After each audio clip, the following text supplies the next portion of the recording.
Pemirsa, Gubernur DKI Jakarta Pramono Anung memastikan Jakarta aman selama bulan Agustus. Dan untuk mengamankan Jakarta, Polda Metro Jaya membentuk tim preventif strike.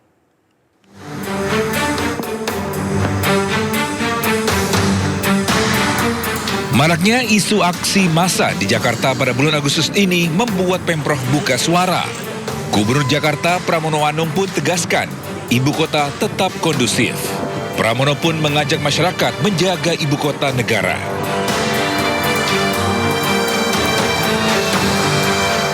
Untuk menjamin Jakarta tetap aman, nyaman, damai, itu adalah tugas kita bersama.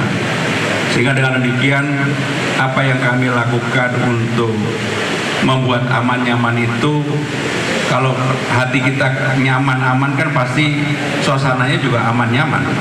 Dan saya termasuk meyakini Jakarta bulan Agustus ini aman nyaman. Sementara itu, untuk memastikan keamanan kota Jakarta, Polda Metro Jaya membentuk tim preventif strike atau serangan pencegahan untuk memastikan keamanan ibu kota Jakarta. Tak hanya itu, patroli pun akan ditingkatkan.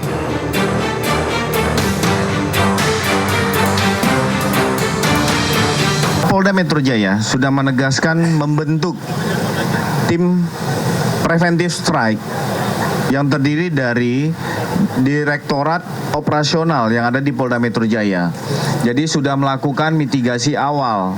Apabila ada kelompok-kelompok yang mencoba membuat kerusuhan, membuat situasi tidak nyaman dan aman di wilayah hukum Polda Metro Jaya, termasuk wilayah-wilayah penyangga, akan dilakukan tindakan tepat, tegas, dan terukur. Sebelumnya, sejumlah pusat perbelanjaan di Jakarta, Bekasi, dan Surabaya dipasangi pagar setinggi 2,5 meter. Masyarakat pun penasaran dan mengaitkan dengan kondisi ekonomi hingga kekhawatiran akan adanya aksi massa. Pemirsa, mantan Jaksa Agung Muda Pidana Khusus Febri Adriansyah diperiksa oleh tim 9 Kejagung usai sholat Jumat tadi. Tersangka Febri diperiksa terkait kasus dugaan tindak pidana pencucian uang. Febri Adriansyah berangkat dari rutan KPK pada siang tadi diantar menggunakan kendaraan tahanan kejaksaan. Febri datang dengan mengenakan rompi tahanan merah muda khas Kejaksaan Agung.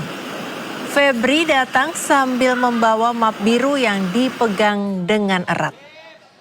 Hingga berita ini dibacakan, Febri telah diperiksa oleh tim 9 Kejaksaan Agung terkait sangkaan pencucian uang setelah ditemukannya uang ratusan miliar rupiah dan juga batangan emas di rumah dinasnya.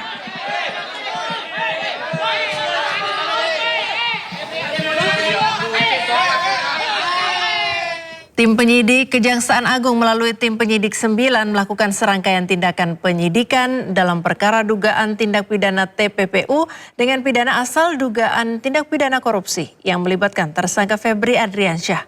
Selain itu, tim 9 Kejagung menggeledah satu lokasi di Bandung.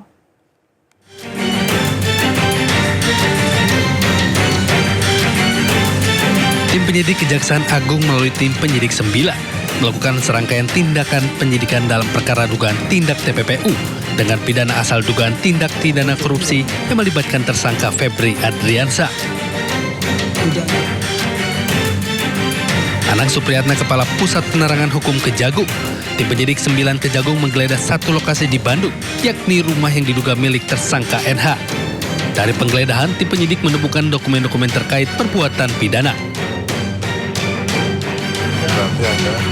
Seluruh tindakan penyidikan dilakukan berdasarkan ketentuan hukum, acara yang berlaku, dan merupakan bagian dari upaya penyidik untuk memperoleh alat bukti, memperjelas konstruksi perkara, serta melakukan penelusuran aset yang diduga berasal dari hasil tindak pidana. Tim Liputan iNews melaporkan. Sidang perdana 2 gugatan pra-peradilan yang dilayangkan ex-Jampitsus Febri Adriansyah digelar 18 Agustus 2026. Gugatan pertama dilayangkan kepada Ditreskrimsus Polda Metro Jaya dan Kortas Tipikor Polri.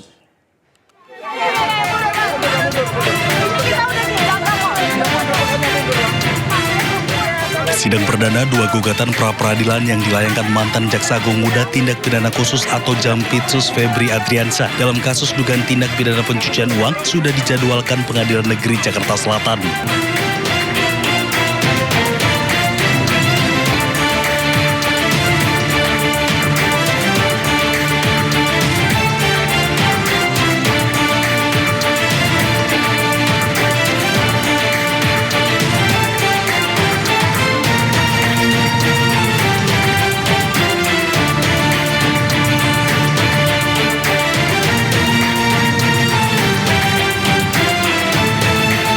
Pihak termohon yakni Direktorat Reserse Kriminal Khusus atau Ditreskrimsus Polda Metro Jaya, Kops Pemberantasan Tindak Pidana Korupsi atau Kortas Tipikor Polri, dan Direktorat Penyidikan Jaksa Agung Muda Tindak Pidana Khusus atau Jampitsus. Sementara itu, untuk gugatan pra-peradilan kedua, pihak termohon adalah Jaksa Agung. Dalam hal ini, Jaksa Agung Muda Tindak Pidana Khusus Kejaksaan Agung akan digelar pada Rabu 19 Agustus 2026. Tim Liputan Aijus melaporkan. Pemirsa, penertiban 95 bangunan liar di Karet Tengsin, Tanah Abang, Jakarta Pusat diwarnai protes warga. Penertiban untuk memulihkan fungsi saluran air yang kerap memicu banjir di kawasan ini. Penertiban bangunan liar di Karet Tengsin mendapat penolakan warga. Sebagian warga bahkan mengamuk. Dan meski mendapat penolakan keras, petugas Pemkot Jakarta Pusat tetap melakukan pembongkaran bangunan liar yang dijadikan area parkir hingga warung. Sebelumnya Pemkot Jakarta Pusat sudah 3 kali mengirimkan surat peringatan. Namun warga menolak membongkar bangunan liar yang berdiri di atas saluran air. Selain melanggar Perda Ketertiban Umum, keberadaan bangunan liar di sepanjang saluran air kerap memicu penyumbatan, berdampak pada terjadinya banjir di musim hujan.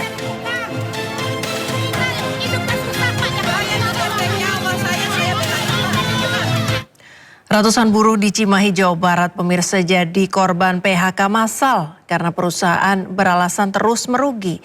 Isak tangis mengiringi perpisahan ratusan buruh korban PHK ini.